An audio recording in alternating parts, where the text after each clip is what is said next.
2020년 8월 9일 오순절 후 10번째 주일 예배에 참석하신 여러분 모두를 주님의 이름으로 환영합니다. 오늘도 살아계셔서 우리와 동행하시고 우리 예배를 받길 원하시는 하나님 앞에 영과 진리로 예배하시겠습니다. 다 같이 주악에 맞추어 묵도하시겠습니다.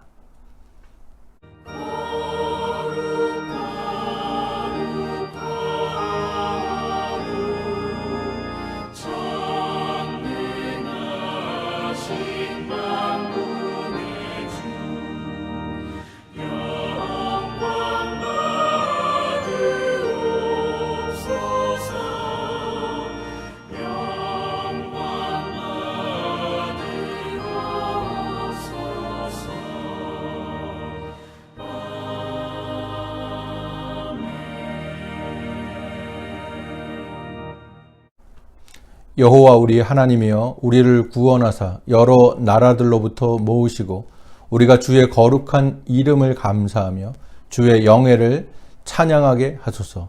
여호와 이스라엘의 하나님을 영원부터 영원까지 찬양할지어다.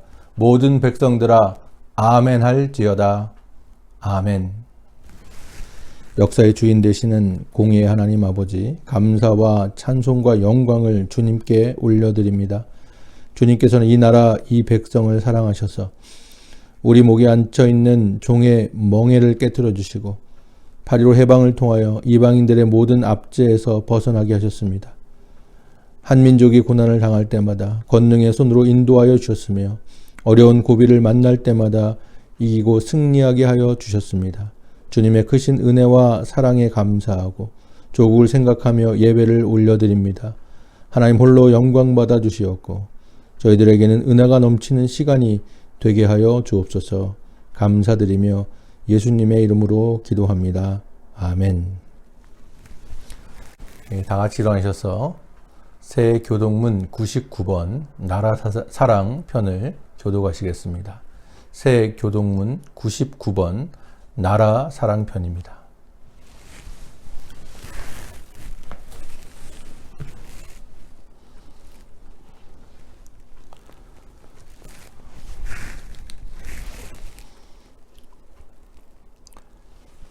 새 교동문 99번 나라 사랑편 제가 먼저 읽습니다. 온 땅은 여호와를 두려워하며 세상의 모든 거민들은 그를 경외할지어다.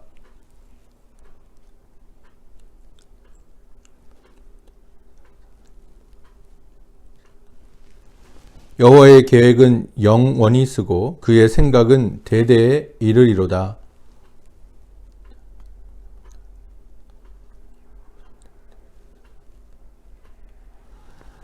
여호와께서 하늘에서 구보보사 모든 인생을 살피시며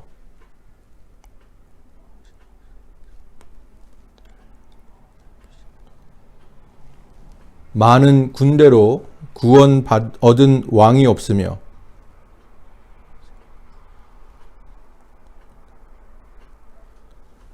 여호와는 그를 경외하는 자 곧 그의 인자하심을 바라는 자를 살피사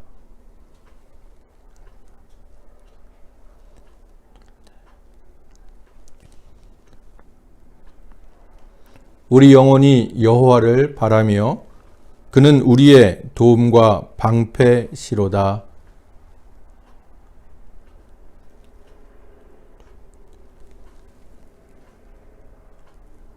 아멘.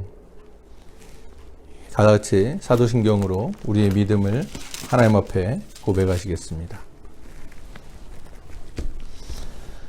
나는 전능하신 아버지 하나님 천지의 창조주를 믿습니다. 나는 그의 유일하신 아들 우리 주 예수 그리스도를 믿습니다. 그는 성령으로 잉태되어 동정녀 마리아에게서 나시고 본디오 빌라도에게 고난을 받아 십자가에 못 박혀 죽으시고 장사된 지 4일 만에 죽은 자 가운데서 다시 살아나셨으며 하늘에 오르시어 전능하신 아버지 하나님 우편에 앉아 계시다가 거기로부터 살아있는 자와 죽은 자를 심판하러 오십니다. 나는 성령을 믿으며 거룩한 공교회와 성도의 교제와 죄를 용서받는 것과 몸의 부활과 영생을 믿습니다. 아멘. 찬송가 31장 찬양하라 복되신 구세주 예수 찬송하시겠습니다.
기도하시겠습니다.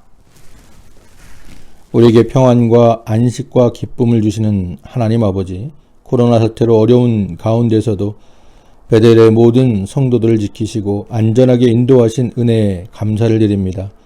또한 힘든 상황 가운데서라도 하나님의 이름을 부르며 안식의 거룩한 날에 하나님 앞에 나와 예배하게 하시니 감사를 드립니다.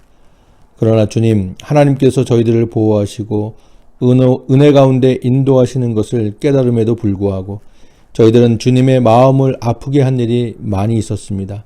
어려울수록 더욱 주님께 기도해야 함에도 불구하고 저희들은 기도하는 것에 게을리했습니다. 교회에서 예배가 중단되었다는 이유로 주의를 범하기도 했으며 하나님 앞에 온전히 예배하여야 하는 성도의 기본적인 본분도 잊고 살았습니다. 그런 삶 가운데서도 하나님께서 주시는 은혜만을 간구하는 이기적인 삶을 살았습니다. 하나님께 영광을 돌리는 경건한 생활을 포기한 채 많은 시간을 저희 자신을 위해서 사용했습니다. 우리 대한민국을 지키시고 인도하여 주시는 하나님의 크신 은혜와 사랑을 생각해 보지도 못한 채 조국과 민족과 북한을 위해서 기도하는 것에 게을렀습니다. 사랑의 하나님, 오늘 이렇게 부끄러운 모습으로 주님 앞에 나와 용서를 구하오니 우리의 모든 죄를 용서하여 주옵소서. 하나님께서 구하시는 제사는 상한 심령이라 말씀하셨사오니 상한 심령으로 통회하는 저희들에게 하늘의 은혜를 베풀어 주옵소서. 오늘도 예배 가운데 임재하시는 하나님을 만나며 여호와 이로 준비하시는 하나님을 신뢰하며 어려운 상황에서도 주님을 의지하는 믿음으로 모두가 평강을 얻게 하여 주옵소서. 감사드리며 예수님의 이름으로 기도하옵나이다. 아멘.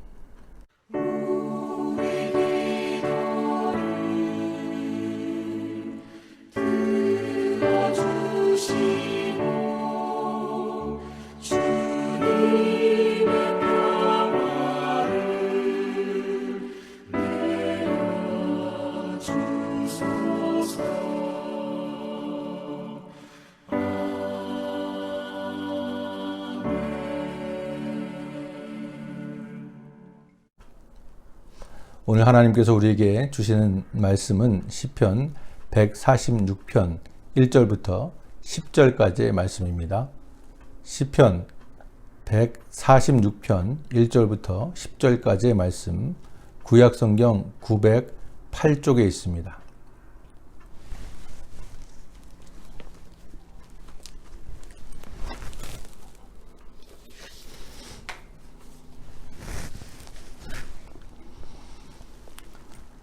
시편 146편 1절부터 10절의 하나님 말씀 제가 받들어 있습니다. 하나님 말씀 들으시기 바랍니다. 할렐루야, 내 영혼아 여호와를 찬양하라.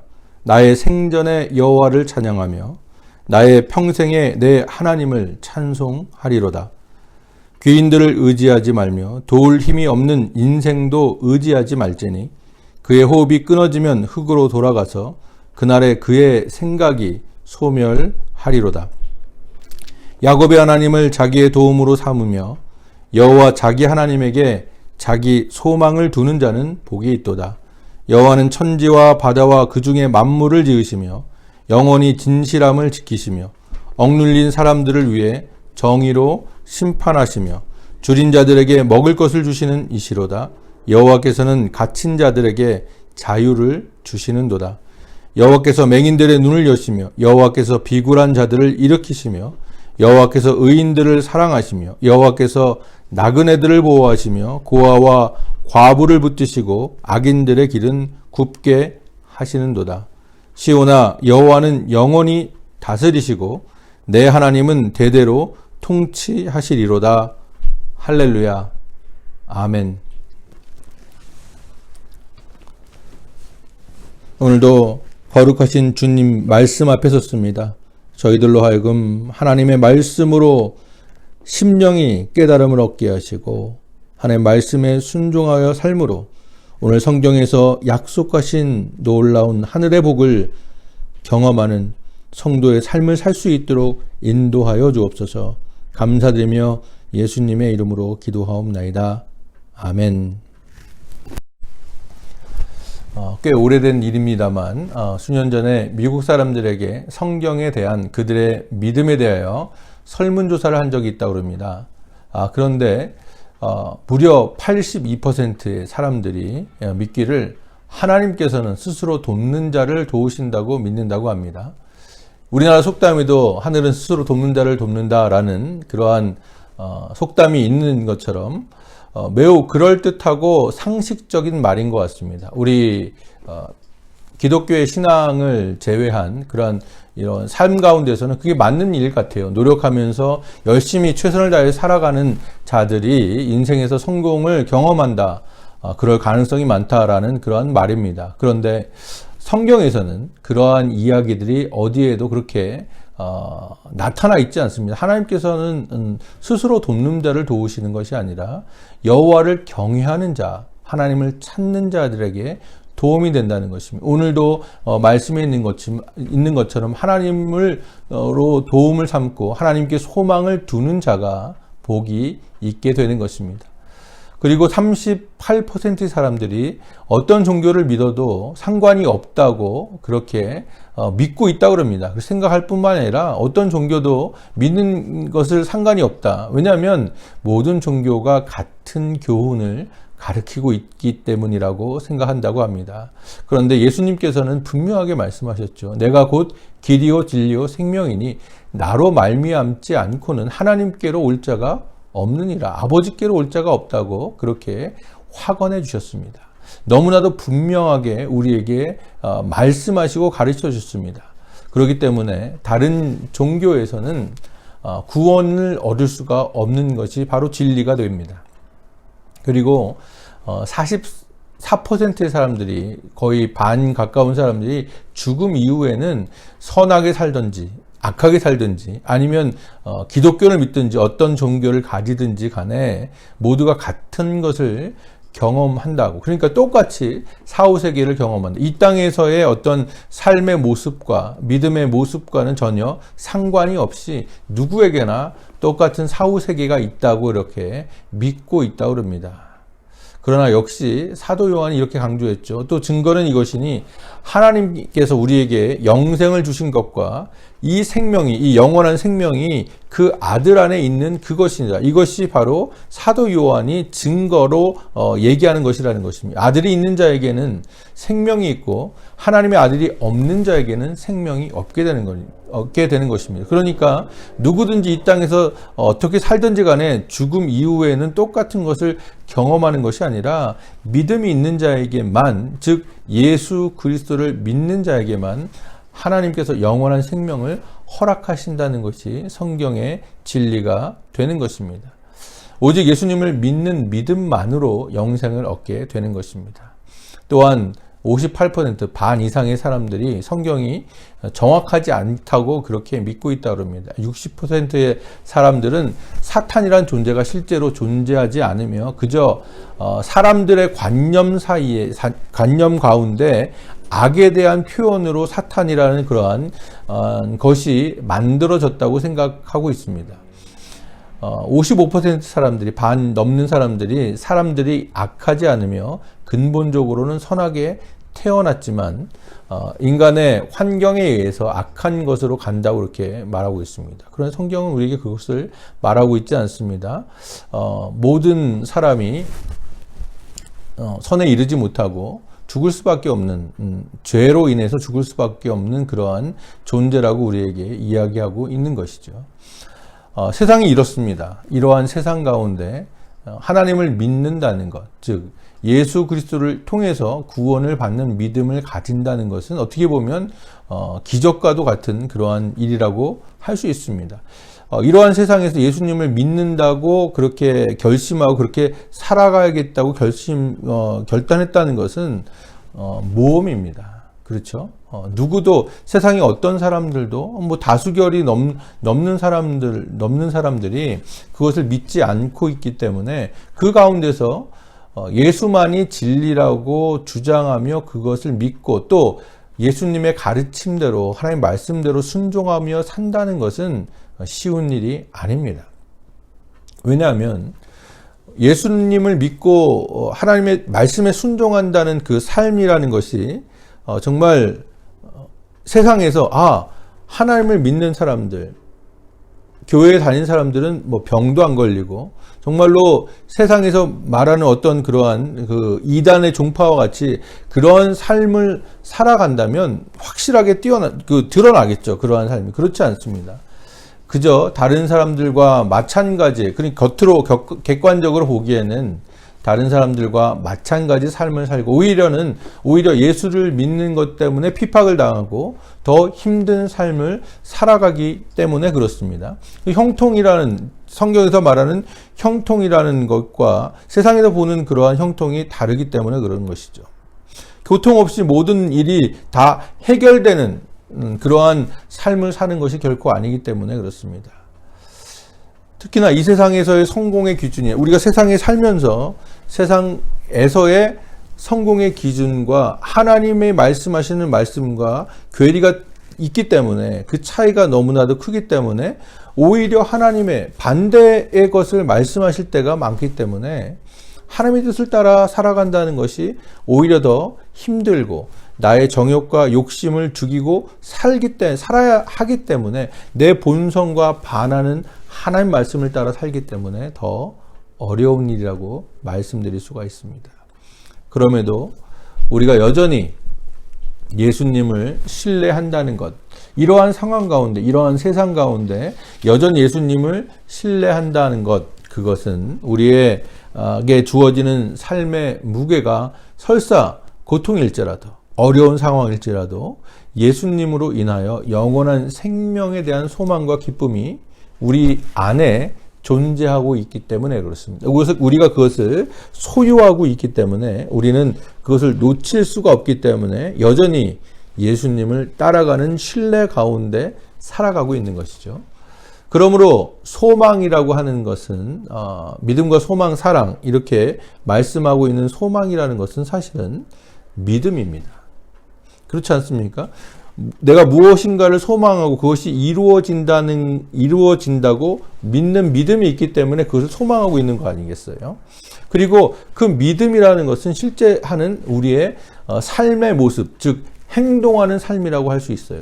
내가 뭔가를 소망하고 그것이 반드시 될 것이라는 것을 믿음 가운데 살아가고 있는 사람이라면 그것이 무엇이든지, 그가 원하는 목표가 무엇이든지 그 목표를 향해서 나아가는 삶이 바로 소망 가운데 살아가는 삶이 될 수가 있는 것이죠. 요즘 한국에서 트로트 열풍이 일었습니다. 그렇죠. 여러분들도 아마 트로트 경연 프로그램을 보시면서 참 잘한다라는 생각을 가지고 있는데, 거기에 출연하는 심지어 최고로 뽑혀진 그런 몇몇의 사람들의 그 과거 인생사를 들어보면 하나같이 어려운 시기를 정말 힘든 상황 가운데서도 내가 노래를 향해서 또한 열정을 가지고 그것이 성공하겠다는 그러한 믿음이 있었기 때문에 끊임없이 노래 연습을 하고 끊임없이 무대에 서고 아무도 알아주지 않지만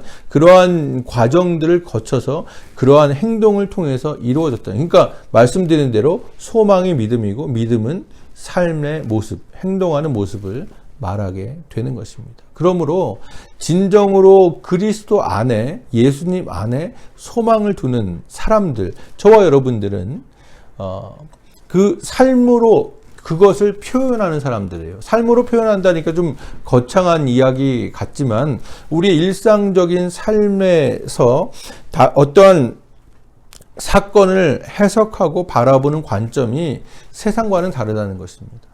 그러니까 팬데믹 기간에 누구나 힘들고 어떻게 보면 패닉이 오고 정말로 조심스럽고 이런 상황 가운데서도 예수를 믿는 사람들의 삶의 모습들은, 삶을 바라보는 관조하는 그 모습들, 생각들은 세상 사람들과 틀리다는 것입니다. 분명히 틀린 것이 있다는 거예요. 왜냐하면 말씀드린 대로 우리의 소망은 누구한테 있어요? 예수님한테 있기 때문에. 우리의 소망이 백신에게 있는 것이 아니라 우리의 소망은 예수님에게 있기 때문에 그렇습니다. 그리고 그런 사람들은 어두운 세상에 빛처럼 빛나게 되는 거예요. 성경에서 그런 사람들을 이렇게 표현했죠. 다니엘서 12장에 보면 지혜 있는 자는 궁창의 빛과 같이 빛날 거예요. 하늘의 빛과 같이 빛날 것이고 많은 사람들을 옳은 대로 많은 사람들에게 예수 그리스도의 구원을 전파하고 그들을 옳은 대로 이끄는 사람들은 별과 같이 영원토록 빛나리라 라고 성경은 이야기하고 있습니다. 소망은 어두운 밤이 와도 그것을 헤쳐나갈 수 있는 힘이 되는 거예요. 원동력이 되는 것입니다. 소망은요, 내가 지금 어두움에 거할지라도 언제까지나 어두운 가운데 있지 않을 것이라는 확실한 믿음이 있는 것입니다. 우리가 지금 8.15 광복을 맞이하여 광복을 기념하는 그러한 예배 가운데 그러한 기도도 하고 그러한 성시 교독도 읽었지만 우리 일제의 그러한 강점기를 생각해 보면 독립운동을 하시는 분들이나 또 나라를 위해서 여러 가지로 애쓰시는 분들을 보면 그분들의 가운데 있는 소망이 뭐예요? 언젠가는 우리가 언제가 될지 모르지만 언젠가는 일제의 압박으로부터 벗어나서 자주 독립을 하는 날이 있을 것이라는 소망이 있기 때문에 그들은 자신의 한 몸, 심지어는 가족과 모든 것을 희생하면서까지 그 일을 위해서 해나갔죠. 소망이 믿음이 되고 믿음이 행동으로 이끌어지게 된 것입니다. 아우슈비츠 수용소를 점령한 연합군, 여러분도 많이 이야기를 들으셨겠지만 그 벽을 둘러보다가 God is here, 하나님께서 여기 계신다는 글귀를 발견했다는 이야기처럼 그 정말 죽음의 그림자가, 죽음의 향기가 너무나도 짙게 배어있는, 그러니까 정말 독한 살균제로 사람을 1000명씩 그렇게 한 곳에 가둬놓고 죽이는 그런 정말 암울한 지옥과 같은 그곳에서도 하나님께서 여기 계신다는 그러한 믿음과 소망이 그들 가운데 있었습니다. 에스겔은 그런 하나님을 여호와 삼마라고 기록했습니다. 여호와 삼마라는 뜻은 하나님이 여기에 계신다는 얘기입니다. 하나님께서는 이곳에 계시고 이 도성, 그러니까 예루살렘을 이야기하며 전체적으로는 하나님 나라를 이야기하는 것이죠. 신약에서 있을 그 하나님 나라, 그곳에는 항상 하나님께서 계신다는 그러한 이야기입니다. 팬데믹으로 힘든 요즘 저와 여러분 모두에게 주님 안에 소망을 가지기를 격려하기를 원합니다. 제가 비록 우리들의 미래는 알 수가 없어요. 어떻게 될지는 여러분에게 자신 있게 말할 수 있는 능력도 없고요. 그럴 수 있는 사람이 아닙니다. 그렇지만 제가 아주 분명하게 아는 한 가지가 있습니다. 그것은 바로 하나님께서 저와 여러분의 삶 가운데 계획을 갖고 계시고요. 우리를 그 계획 가운데 하나님의 섭리 가운데 경륜으로 인도하고 계신다는 분명한 사실입니다. 하나님께서 우리의 인생을 위한 계획을 가지고 계셨다는 것을 알기만 해도 그것을 아는 것만으로도 우리에게는 사실은 소망이 되는 거예요. 하나님께서 나를 그냥 버려두지 않으시고 지금 상황이 어쩔지라도 하나님께서 나와 또 우리 베델교회와 여러분들 모두 한 사람 한 사람 우리 어린아이로부터 노년에 이르기까지 모든 권속들의 삶을 직접적으로 주관하시고 인도하신다는 그 사실을 아는 것만으로 너무 우리에게는 힘이 되는 것이죠. 예레미야서 29장 12절에 하나님께서 우리에게 이렇게 약속하셨어요. 너희를 향한 나의 생각을 내가 아나니 그것은 평안이요 재앙이 아니라 너희에게 미래와 희망을 주는 것이다. 하나님께서는 언제나 우리에게 평안과 희망과 소망을 주시기를 원하시는 분이십니다. 그러므로 우리가 그런 하나님을 다시금 바라보며 하나님께 모든 것을 맡기며 나아가는 사람은 하나님 안에서 소망을 찾게 될 수 있는 것입니다. 오늘 본문인 시편 146편은 총 150편으로 이루어진 시편 중에서 마지막 5개 46, 47, 48, 49, 150편 이 5개의 시편 그러니까 우리가 예배로 치면 송영에 해당하는 그러한 시편입니다. 그래서 이 5개의 시편 모두가 처음에 할렐루야 여호와를 찬양하라로 시작해서 할렐루야 역시 여호와를 찬양하라로 끝나는 그러한 특이한 구조의 시편이 되겠습니다. 그래서 이 시가 적혀진 배경을 보면은 많은 학자들이 이야기하기를 남유다가 이제 멸망을 해서 바빌론의 포로로 다 1차, 2차, 3차로 끌려갔지 않습니까? 그러고 나서 이제 포로로 귀환을 하게 되는데 이 귀환한 이스라엘 백성들, 남유다의 백성들이 와서 보니까 예루살렘의 그 영화가 다 사라지고 황량한 가운데 몇몇에 거주하던 거주민이 있었고 이미 그 땅을 이방인들이 다 차지하고 있었고 이방인들이 다스리고 있었던 것이죠. 비록 그 왕의 조서를 가지고 예루살렘으로 돌아왔지만 그곳에 기득권을 잡고 있었던 세력들이 이스라엘 백성들이 성전을 건축하고 재건하고 성벽을 재건하는 것을 방해했습니다. 우리가 느헤미야서와 또 에스라서를 읽어보면 그러한 사실들을 잘 알고 있죠. 70년의 포로 생활을 마치고 들어왔던 이스라엘 백성들은 처음에는 얼마나 희망이 있어, 소망이 있었겠어. 하나님께서 우리를 언약대로 다시금 약속하신 대로 예루살렘으로 보내셨구나. 그래서 모든 것이 다 잘 될 줄 알았죠. 그렇지만 파괴된 성전, 예루살렘 성벽의 그 도시의 모습은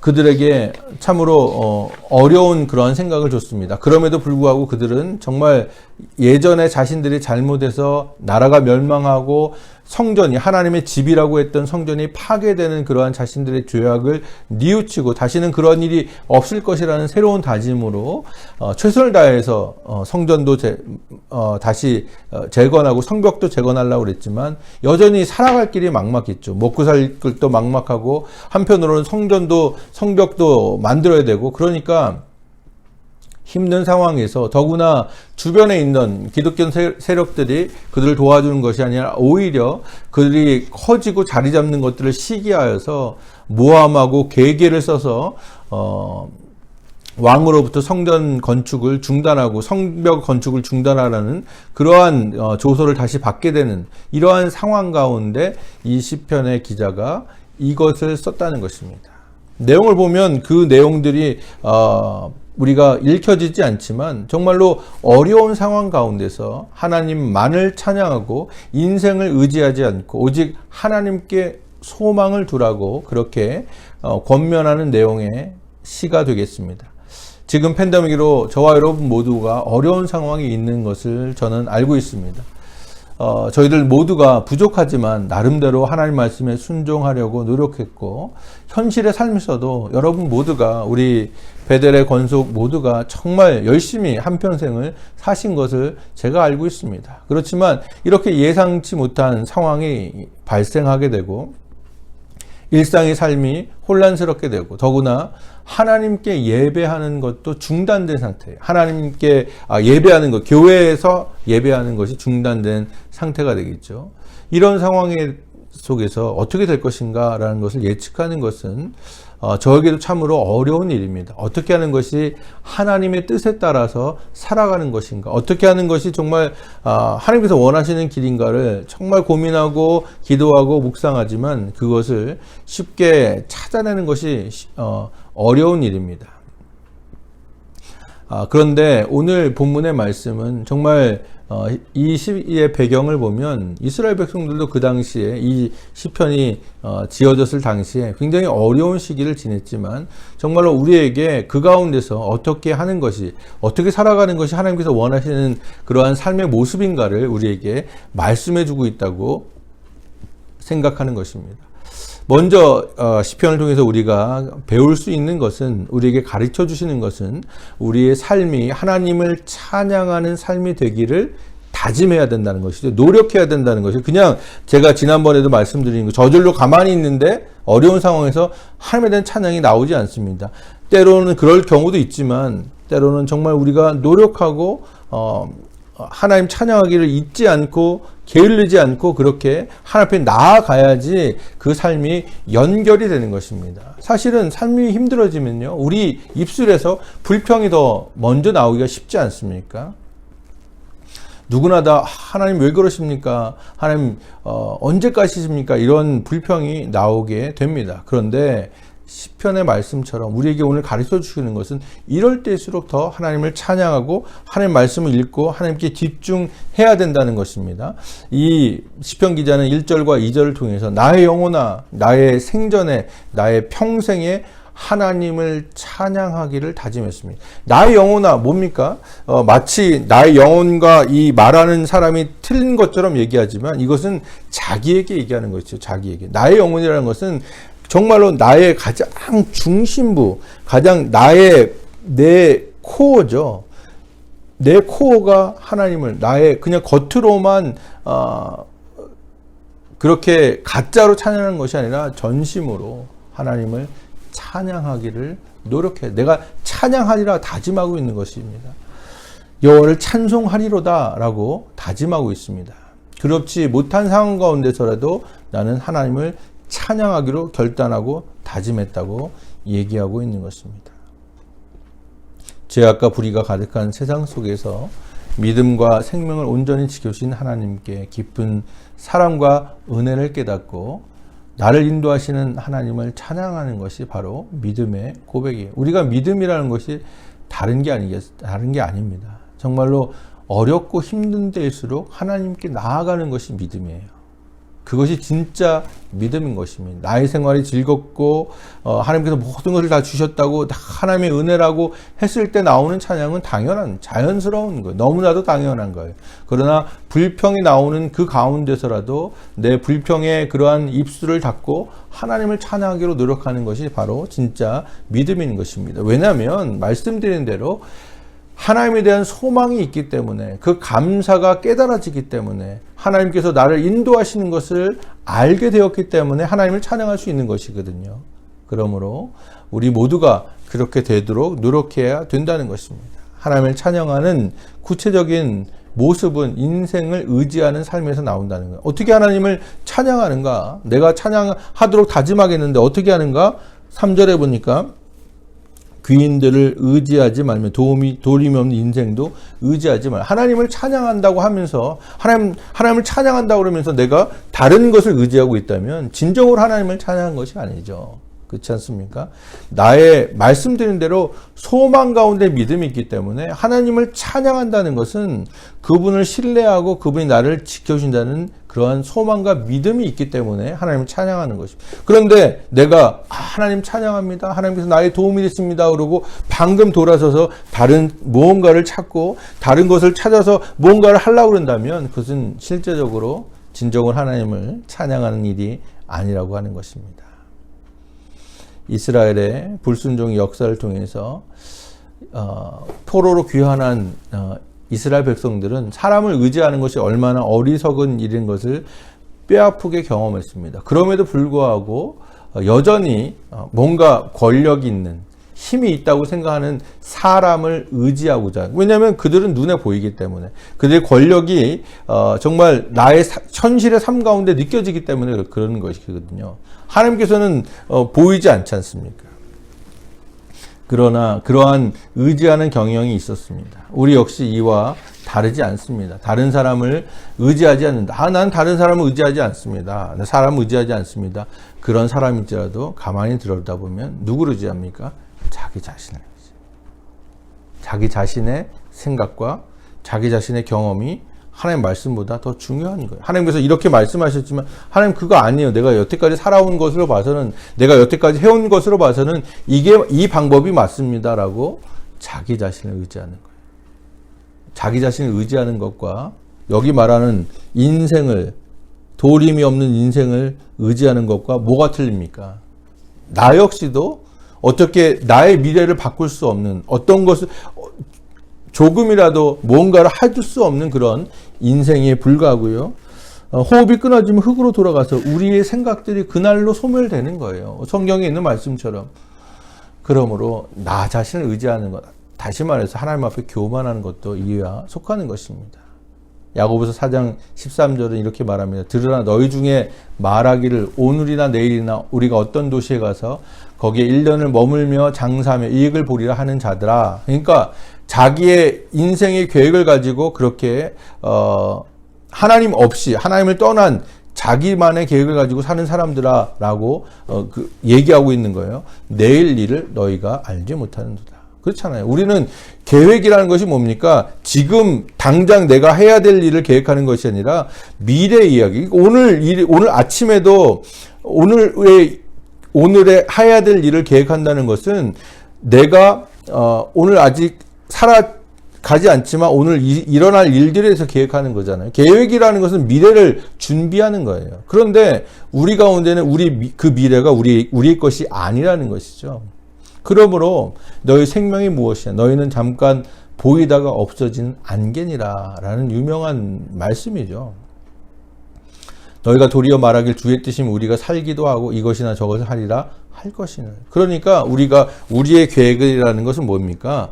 주님 뜻이라면, 주님께서 원하시면, 주님의 불기둥이 앞서 가면 우리는 전진하고 구름 기둥이 머물면 우리는 그곳에 머무는 거예요. 그것이 우리의 삶의 모습입니다. 그렇죠? 내가 이곳을 떠나고 싶어서 떠나는 것이 아니라 하나님께서 나를 보내시는 것이죠. 하나님께서 나를 이곳으로 부르시는 것입니다. 그것이 우리의 인생의 걸음이라는 것입니다. 우리는 마치 우리의 미래를 계획하고 우리의 뜻과 생각대로 우리의 노력을 통해서 우리의 미래가 이루어지는 것처럼 느끼고 행동하지만 정말 지혜로운 사람은 하나님의 뜻과 계획에 순종하는, 그것이 가장 나에게 옳은 길이라는 것을 깨닫는 사람이에요. 하나님께서는 때때로 우리를 인도하실 때 우리가 원하지 않은, 우리가 기뻐하지 않는 방법으로 우리를 인도하실 때가 있습니다. 분명히 있어요. 그 상황이 나에겐 정말 도움이 되지 않는 것 같은 그러한 상황이 될 수 있어요. 지금 우리의 상황도 그렇지 않습니까? 우리 상황이 지금 전혀 기쁘지 않아요. 여러분들 이 상황이 즐겁습니다라는 상황이, 이 상황 자체로, 이 상황 가운데 하나님과의 교제가 더 풍성해져서 감사합니다, 이런 거 말고 이 코로나 사태가 기쁩니다, 나는 이 사태가 좋습니다, 이 상황이 너무 좋습니다라고 생각하는 사람은 없습니다. 그렇잖아요. 어느 누구도 전혀 기쁘지 않아요. 교회에서의 예배가 중단되었어요. 제가 지금 많이 고민하는 것처럼 스스로가 내가 사역하는 일에 의미가 없다고 느껴질 때가 많이 있습니다. 굉장히 고통스러운 그러한 경험이에요. 내가 사역하는 것이 정말 여러분들과 같이 같은 공간에서 예배드리고 여러분들의 반응을 보고서 저도 그것을 통해서 힘을 얻고 여러분과 교제하면서 그런 것들을 통해서 저도 무언가 나의 사역에 대한 만족을 느끼고 보람을 느끼게 되는데, 지금처럼 제가 동영상으로 녹화를 하면 사실은 여러분들의 반응을 제가 볼 수가 없잖아요. 그리고 제가 여러분께 믿고 있지만, 정말 간절히 기도하고 있지만 여러분께서 예배를 참석하고 있는지 안 하는지 제가 알 수가 없는 상황이 되는 거예요. 그러니까 이렇게 동영상으로 예배를 녹화하고 물론 편집하고 여러 가지 일들이 이 일들이 그렇게 쉽지만은 않고 오랜 시간을 들여야 되는 일이긴 하지만 힘들고 어렵고 능력이 모자란다고 느낄 때도 많이 있습니다. 어떻게 해야 할지 모르는 데가 많이 있습니다. 그런데 그럼에도 불구하고 저는 오늘 여러분에게 다시 한번 강조해서 말씀을 드리는데, 하나님께 여러분의 미래를 드리시기 바랍니다. 하루의 삶 가운데 하나님을 의지하고 하나님의 말씀에 순종하도록 노력하시길 바랍니다. 왜냐하면 그것이 진리이기 때문에 그래요. 그것이 옳은 길이기 때문에 그렇습니다. 하나님께서 우리에게 이렇게 약속해 주셨죠. 너는 마음을 다해 여호와를 신뢰하고 내 명철을 의지하지 말라. 너는 범사에 그를 의지하라. 그리하면 너의 길을 인도하시리라. 이것이 진리입니다. 하나님께서 우리에게 가르쳐 주신 말씀이에요. 만일 저와 여러분이 그러한 하나님의 뜻 가운데 있다면 아무것도 문제가 되지 않아요. 우리 상황이 문제가 되지 않는 거예요. 왜냐하면 우리는 하나님의 뜻 가운데 하나님께서 인도하시는 가운데로 우리가 가고 있기 때문에 그래요. 그래서 오늘 5절에 뭐라 합니까? 야곱의 하나님을 자기의 도움으로 삼으며 여호와 자기 하나님에게 자기의 소망을 두는 자는 어떤 사람이다? 복된 사람이에요. 우리가 복이라고 하는 것이 이게 진짜 복이라는 거예요. 하나님만을 의지하고 하나님 말씀대로 순종하고자 하나님을 따라 거룩한 삶을 지키고자 하는 경건한 삶을 살아가는 사람들이 복된 사람이라는 거예요. 성경은 우리에게 그걸 가르쳐주고 있는 것입니다. 하나님께서만이 저와 여러분에게 도움이 되시며 소망이 되신다는 것입니다. 바라기는 우리 베델의 모든 권속들이 이 진리의 말씀을 진심으로 믿음으로 받으시고 진정으로 하나님만을 의지하시는 정말 성경에서 말하는 복된 백성이 되시기를 간절히 바랍니다. 사랑하는 성도 여러분, 어떤 상황 속에서도 하나님을 향한 믿음과 소망을 결코 잊어버리거나 잊지 마시기를 바랍니다. 그리고 여러분이 하나님 말씀에 순종하는 삶을 선택해서 살아가시기를 바랍니다. 정말로 제가 진정으로 기도하는 말씀이에요. 그러한 결단과 결심을 여러분의 인생 가운데 정말 성실하게 흔들림 없이 지켜나가신다면 하나님께서 여러분을 향해서 품으신 그러한 계획들이 형통함으로, 우리 교회를 향해서 품으신 계획들이 정말 형통함으로 나타날 줄로 믿습니다. 시편 146편은 말씀드린 것처럼 하나님을 찬양하라 할렐루야라는 말로 끝맺으면서 하나님의 신실하신 통치에 대해서 다시 한번 우리에게 강조하고 있죠. 시오나라고 하는 것은 이스라엘 백성들을 상징적으로 얘기하는 것이 예루살렘.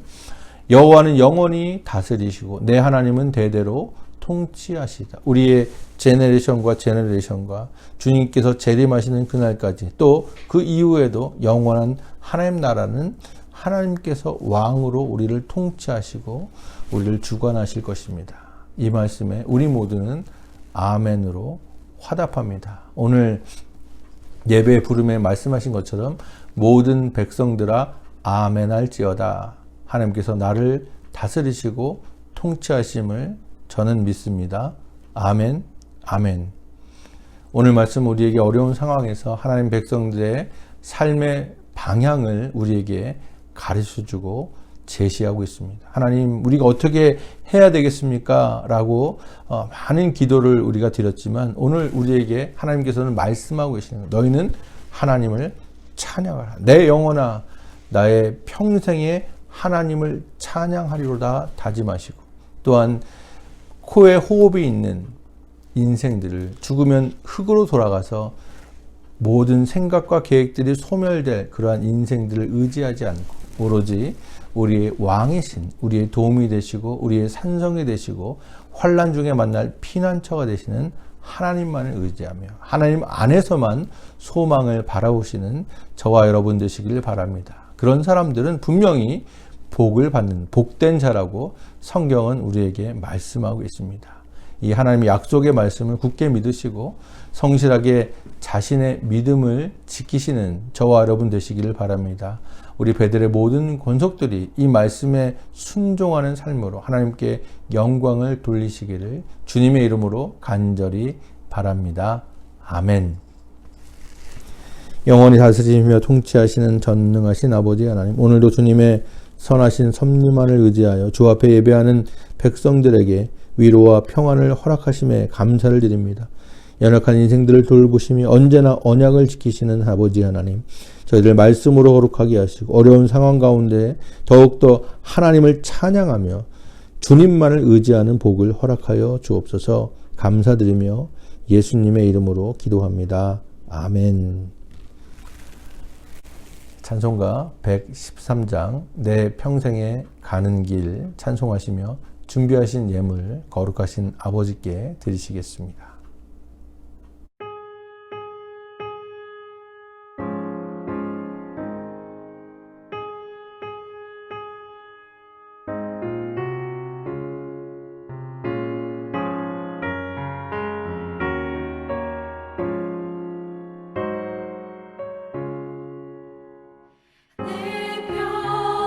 평생에 가는 길 수많아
기도하시겠습니다.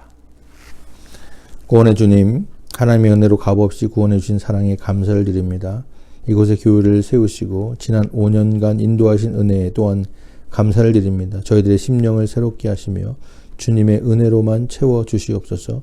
주 앞에 드린 예물들이 하나님께 향기로운 제물로 흠양되기를 간절히 바랍니다. 정성을 다하여 봉헌한 손길들을 기억하시사 하늘의 신령한 은혜로 그의 삶 가운데 그의 가정 가운데 하나님께서 풍성하게 채워 주옵소서. 감사드리며 예수님의 이름으로 기도하옵나이다. 아멘.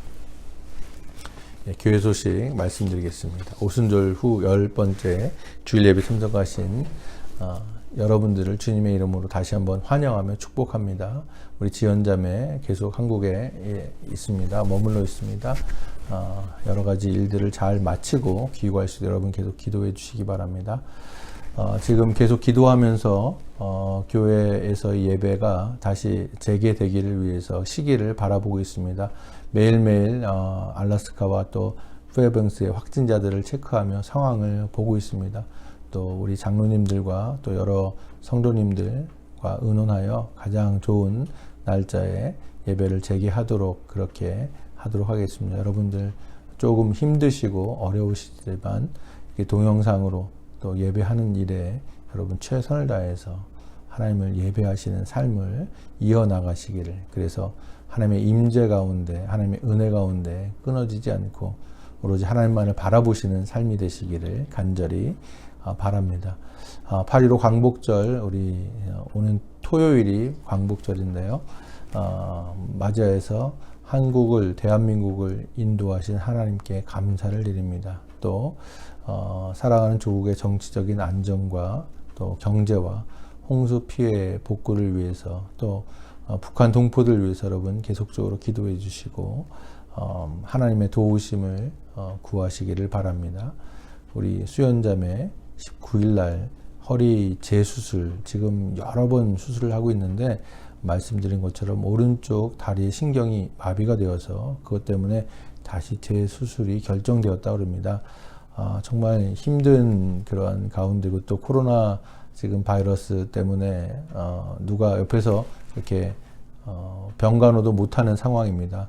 19일날 가서 약 일주일 동안 수술하고 또 거기에 이제 회복된 시간까지 한 일주일 동안 혼자 아마 지내게 될 것 같습니다. 여러분 기도해 주시고 이번 수술이 잘 되어서 마비되었던 오른쪽 다리의 신경이 다시금 돌아올 수 있도록 여러분 기도해 주시기 바랍니다.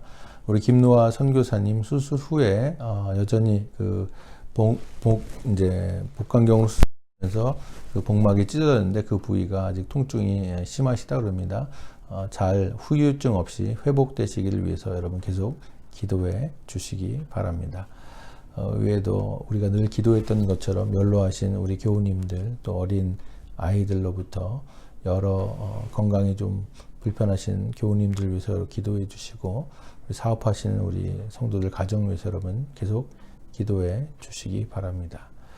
다른 말씀 없으시면 다 같이 54장 찬송하시고 축도하심으로 예배를 마치도록 하겠습니다.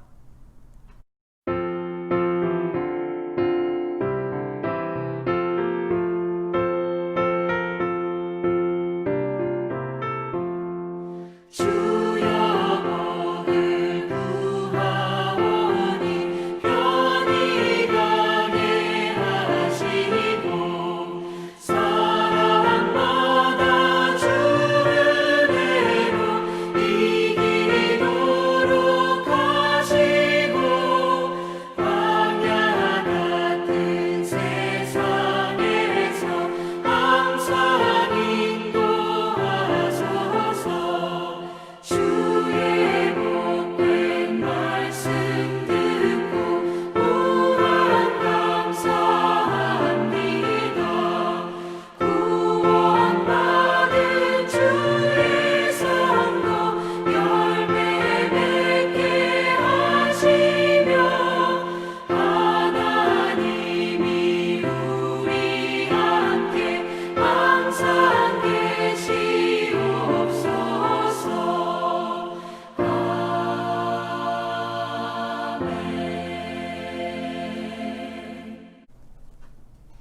기도하시겠습니다.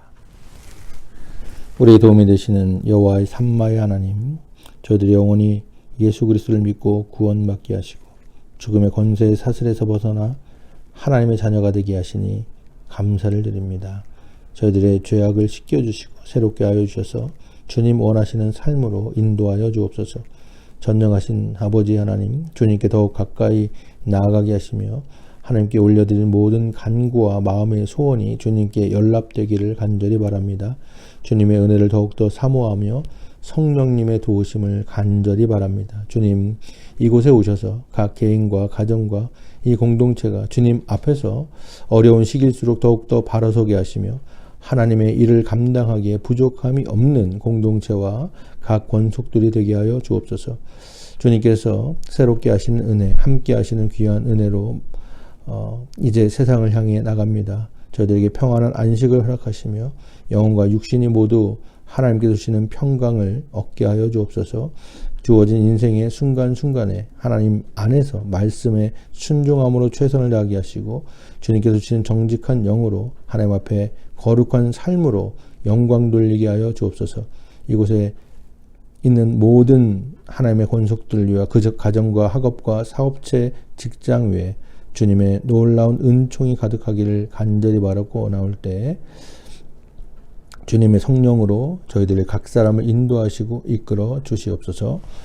이제는 우리 주 예수 그리스도 귀한 은혜와 하나님 아버지의 놀라우신 사랑과 성령님의 감화 교통하심의 역사가 이제 이후로 하나님을 찬양하며 주님만을 의지하기로 다짐하며 이곳을 떠나가는 모든 성도님들과 그들의 가정과 하시는 일들 위에 세우신 이 제단 위에 지금부터 영원까지 함께 하시기를 간절히 축원하옵나이다.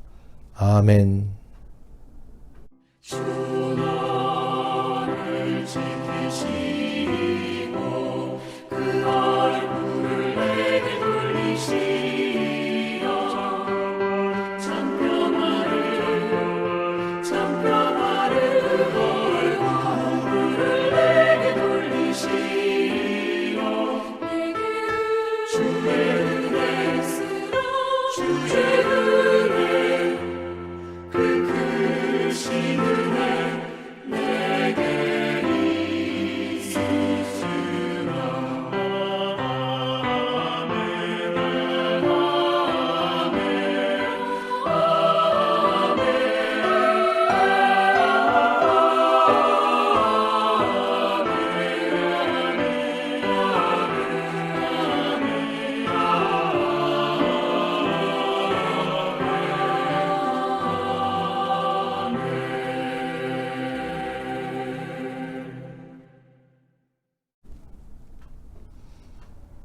예배 마쳤습니다.